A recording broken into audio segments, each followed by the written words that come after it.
Chapter 30. Boons granted to Parashara.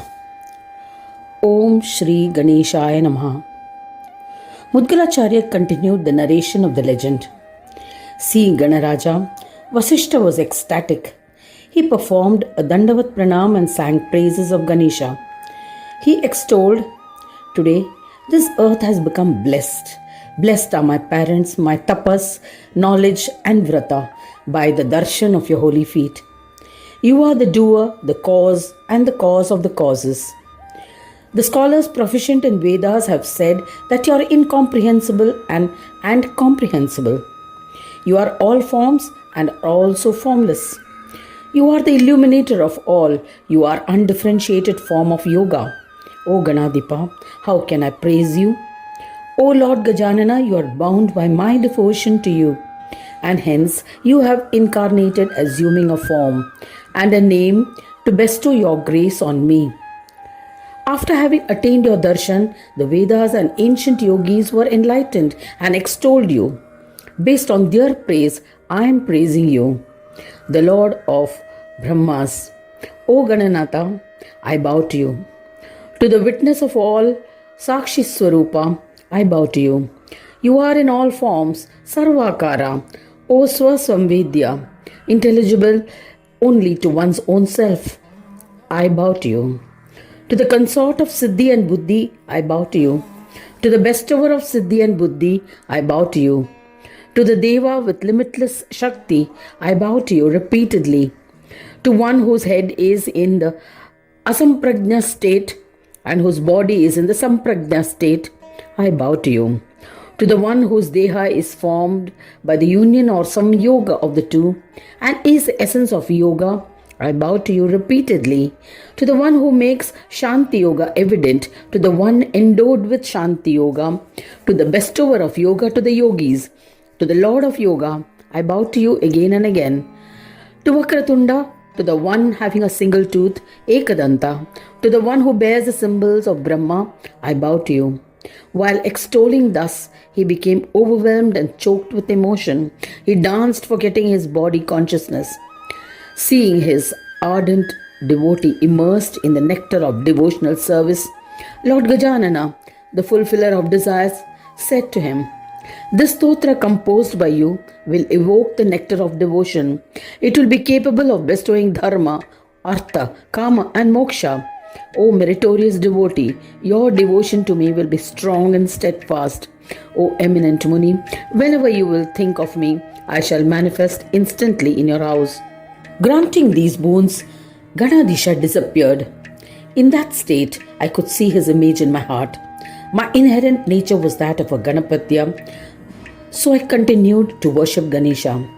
As a result, I, Vasishta, became reverential to the yogis.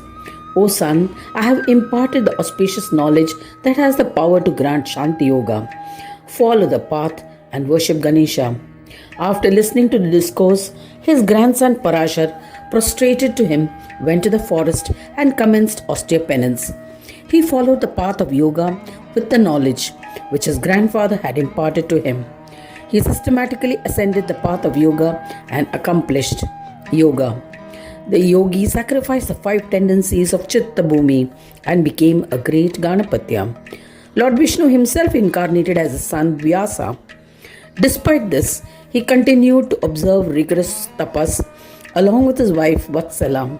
He performed severe austerities as he wished that Ganesha himself should incarnate and be born as his son. He performed penance for 10,000 years, after which Gananayaka was content with his faith and devotion and manifested to grant him a boon. When he saw Ganesha before him, he was ecstatic.